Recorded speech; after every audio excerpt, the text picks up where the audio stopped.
O ministro do STF, Dias Toffoli, fechou o ano de 2023 com uma decisão monocrática para lá de polêmica, muito criticada pela sociedade civil. O ministro cancelou uma multa bilionária do grupo JF, fechada num acordo de leniência com o Ministério Público Federal. Esse acordo de leniência foi fechado em 2017 com o Ministério Público Federal. Nele, o grupo se comprometeu a pagar 10,3 bilhões de reais. A companhia pertence aos irmãos Wesley e Joesley Batista e mantém sob o seu guarda-chuva empresas dos setores de agronegócio, geração de energia, mineração, financeiro e, claro, a JBS. A JBS é atualmente o maior produtor de proteína do mundo e a segunda maior empresa de alimentos do planeta. E como essa empresa se tornou essa potência mundial? Com uma ajudinha do governo federal, injetando dinheiro público no seleto grupo de empresas escolhidas a dedo, chamadas de campeãs nacionais. Campeãs nacionais é o nome dado às empresas que participaram de uma política implementada durante o mandato do então presidente Luiz Inácio Lula da Silva. A política consistia em oferecer apoio do Estado, principalmente por meio da atuação do BNDES, a algumas empresas selecionadas para que se tornassem campeãs nacionais. Durante aquele mandato presidencial, uma das iniciativas implementadas pelo governo federal foi a política das campeãs nacionais. O objetivo era transformar as empresas selecionadas em líderes de mercado e criar gigantes corporativos. Para isso foram oferecidos empréstimos em condições favoráveis e realizadas compras de participação. Desta forma, o BNDES injetou entre 2007 e 2013 aproximadamente 18 bilhões de reais em um grupo bastante restrito de empresas, segundo dados do próprio governo. O que chamou a atenção dos mais atentos à época é o fato de que o governo selecionava estrategicamente quais negócios receberiam mais incentivo do Estado, e isso foi considerado desleal em relação a todas as outras empresas nacionais que não obtiveram o mesmo nível nem as mesmas condições de apoio. Se tamanha interferência do Estado na economia é absurda, ainda mais espantosos foram os critérios de seleção utilizados pelos pais da ideia malograda. As escolhas beneficiaram invariavelmente empresas que mantinham estreitas e estranhas relações com o governo e com os donos do poder. O outro fato é que algumas dessas empresas estiveram envolvidas em escândalos de corrupção, o que levou uma boa parte da opinião pública e também uma parcela dos especialistas a acreditar que a criação de campeões nacionais era apenas um pretexto para viabilizar desvio de dinheiro público. Se você pega uma empresa que já tinha antecedentes e injeta dinheiro público, o resultado não poderia ser diferente. Claro que haveria caso de corrupção. Ora, a JBS ficou poderosa. Controladora das marcas Friboi e Seara e líder mundial entre as empresas que lidam com proteína animal, parecia imunes a concorrentes até a explosão da Operação Carne Fraca. Mas isso é só o começo dos escândalos.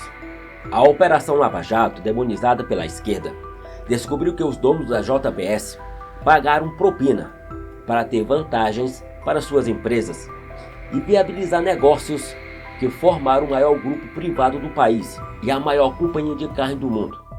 De acordo com depoimentos na delação premiada de executivos e empresários da JBS, os relatos mostram que o grupo corrompeu políticos para ter incentivos fiscais e conseguir dinheiro do BNDES e nos fundos de pensão. BNDES, fundos de pensão. Então, no termo de depoimento anterior, o senhor descreveu bem essa relação com o Guido Mantega e alguns negócios que o grupo JBS fez com a participação do BNDES, seja por meio de empréstimo, seja por meio de aquisição de ações. E especificamente em relação à participação de fundos de pensão, o que o senhor tem a nos narrar? Então, professor, em relação à conta corrente ao Guido, não tem absolutamente nenhuma diferença. Tudo que acontecia no B10 também era nos fundos, ele sempre teve expansão dos fundos. O próprio Guido tinha atenção sobre o Guido era eu entendi que o Guido era o coordenador dos fundos pede conselho. Tá. O grupo também teria tentado interferir nas investigações da Operação Greenfield, que investigava as operações de fundo de pensão. Segundo Joesley Batista, a empresa pagou 20 milhões de reais de propina em 2015 ao então presidente da Câmara dos Deputados, Eduardo Cunha, para conseguir aprovar o projeto de desoneração tributária da folha de pagamentos para os produtores de aves. E o Lúcio sempre falava em nome de Eduardo Cunha. Eu também nunca tinha ouvido falar. Um tal deputado Eduardo Cunha. Eu também, cada dia aparecia uma história. Pediram vista, pediram não sei o quê. Esse colegiado é o conselho curador da Isso. Resumindo, eu entendi que se eu não desse ouvidos ao Lúcio, realmente a coisa não ia andar. Até um dia que eu estava precisando, a fábrica estava sendo construída, eu precisava do financiamento. Foi onde eu chamei o Lúcio, falei, Lúcio, como é que é aquele negócio mesmo? Aí eu fui, acertei 3 ou 3,5%. Esse era para construir qual fábrica? Eldorado. Essa mesma aí que teve o BNDES, que teve a fusão, que teve. Aí você chegou pro Lúcio e falou, Lúcio, me ajuda. Isso, aí eu falei, Lúcio, é o seguinte, como é que você tem que destravar isso? Aí, 3,5%. Acertou, a coisa andou. Aí 3% sobre o valor a ser... que foi 940 milhões. Ser liberado pelo isso é um empréstimo. Divisão? Claríssimo, que era em nome do Eduardo. Ele falava em nome do Eduardo, que eu não conhecia, vim conhecer bem mais agora em 2014. Estou falando isso aí em 2011. Sim, aí então acertou-se esse percentual com o Lúcio, 3,5%, e aí logo depois disso... E aí a coisa começou a andar até sair, liberou dinheiro e tal. Como é que foi esse pagamento? Foram em parcelas mensais, quem pagou foi o Eldorado. Através de nota fria do Lúcio, que ele emitia, umas 2, 3 empresas que ele emitia nota dele, né? Nova da mesma, Biscaia, Carioca e tem uma outra. O grupo JBS exercia influência no BNDES por meio do ex-ministro da Fazenda, Guido Mantega. De acordo com o depoimento de Joesley Batista, o empresário conta que pagava como propina uma taxa de 4% do valor de cada contrato aprovado no BNDES. Tinha um valor que eu pagava. Como é que eu vou acertar contigo? Aí ele falou, como é que era o VIC? Eu falei, não, era um valor fixo, percentual fixo. Eu não falei que era os 4%. E isso é sempre um problema quando tem intermediário, porque você não sabe quanto intermediário contava para ele que era. De repente ele contava que era 2, 1, eu vou lá e falo que é 4, já dá confusão entre eles e eu não queria confusão, né? Aí eu disse, você tinha meu acerto lá e tal, como é que eu faço, senhor? Ele falou, não, comigo aqui vamos vendo caso a caso. Cada negócio, que você achar que valeu, que foi importante para você acredita para mim lá. Além dos negócios de carne, a fabricante de celulose do grupo JIF, a Eldorado, também recebeu créditos bilionários do BNDES. E Joesley diz que abriu uma conta no exterior para fazer os depósitos referentes à propina de Mantega a partir de 2009 e que mostrava extratos para o ex-ministro da Fazenda. Quando passava um certo período, sei lá, 1 mês, 2, 3, eu sempre pedia para tirar um extrato e levava comigo. Mostrava para mostrar a continha e tal, não sei o quê. Aí ele pegava aquilo e dizia ele que ia mostrar para o Lula, ia mostrar para aquilo. Ele ficava com aquele papel só. Mantega teria pedido a Joesley para abrir uma conta diferente quando mudou o governo de Luiz Inácio Lula da Silva para o de Dilma Rousseff. Teve 2 fases. Teve a fase do presidente Lula e depois a fase do presidente Dilma. Na fase do presidente Lula chegou acho que nos 80 milhões de dólares. Depois na Dilma chegou nos 70. Ou ao contrário, 70 na do Lula, 80 no da Dilma. Na mesma conta. A única coisa é que ele pediu para me abrir outra conta. Foi aí a primeira vez que eu desconfiei que o dinheiro não era dele. Eu também não sabia se ele estava falando aquilo, enfim, para me induzir a pensar que não era dele. Aí quando trocou o governo... que em cima dele é relativo, porque o que ele vai fazer depois com o dinheiro... eu não sabia, né? O trato era com ele. Meu trato era com ele, eu digo assim, meu trato sempre foi com ele. Não era com o partido? Não. Mas quando eu digo assim, quando terminou o governo Dilma, eu não me lembro qual foi o primeiro negócio, terminou o governo Lula, qual foi o primeiro negócio que nós fizemos no governo Dilma, que eu fui depositar na conta, e ele falou, não, agora tem que abrir outra conta. Por que abrir outra conta? Ele falou, não, essa conta aqui, ela é da conta do Lula. Essa aqui tem que abrir uma para Dilma. Isso. Aí eu falei, Lula, Dilma, foi até onde eu fiz uma pergunta para ele, eu falei, mas tem aqui. Eles sabem disso? O Lula sabe disso, a Dilma sabe? Eu falei, não, sabe sim, eu falo tudo para ele. Ele disse que Manteiga passou uma lista de políticos e partidos para Joesley efetuar doações em 2014. Naquela época, o saldo total das duas contas era de 150 milhões de dólares. O dinheiro todo foi usado para financiar campanha política. Os investimentos dos fundos de pensão, os negócios do grupo JF, dono da JBS, envolveram o pagamento de propina para executivos dos fundos e para o Partido dos Trabalhadores, segundo depoimento de Joesley Batista. E aconteceu exatamente idêntica, a situação análoga, idêntica ao BNDES, com uma diferença apenas. Nos fundos, eu pagava propina também para o dirigente e também para o PT, para o tesoureiro.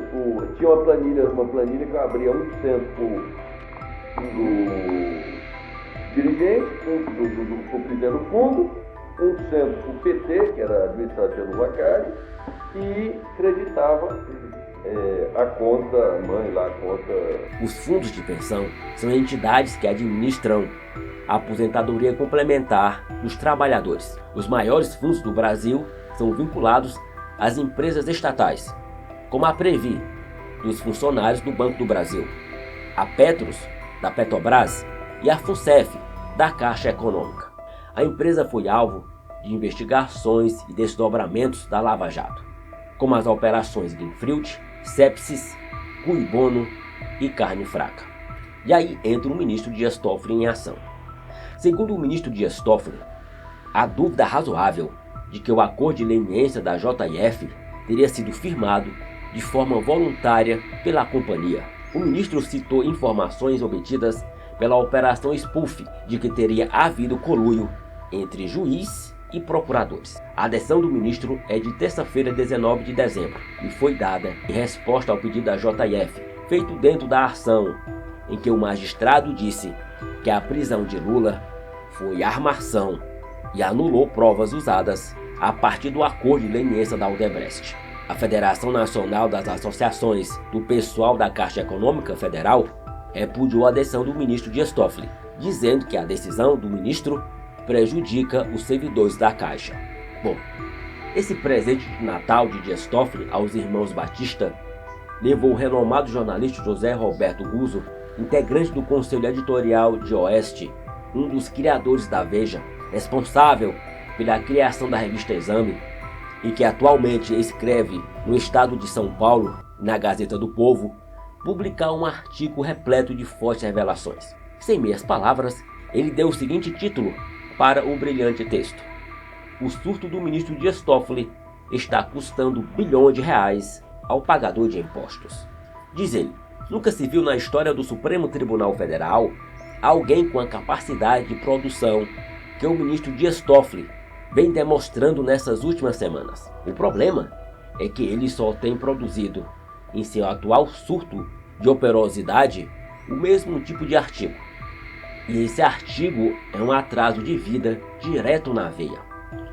O Supremo Tribunal Federal entrou em recesso na quarta-feira, 20 de dezembro, com previsão de retornar ao funcionamento normal só em 1º de fevereiro, quando voltam a contar os prazos processuais dos julgamentos da Corte. Até 6 de janeiro, sequer haverá expediente. Os ministros Alexandre de Moraes, Gilmar Mendes e André Mendonça vão se revezar no plantão, atuando no arquivo, no recebimento de novas demandas e requerimentos. eles também poderão agir no cumprimento de medidas judiciais urgentes. Mas Dias Toffoli fez questão de trabalhar. Ele comunicou aos colegas que vai se dedicar à ação da defesa do presidente Luiz Inácio Lula da Silva contra a Operação Lava Jato. Desde então, Toffoli tomou decisões que atendeu não só Lula, como outros alvos da Lava Jato, incluindo empresas que tiveram executivos condenados por corrupção e se viram forçadas a firmar acordos com o Ministério Público Federal para pagar multas bilionárias.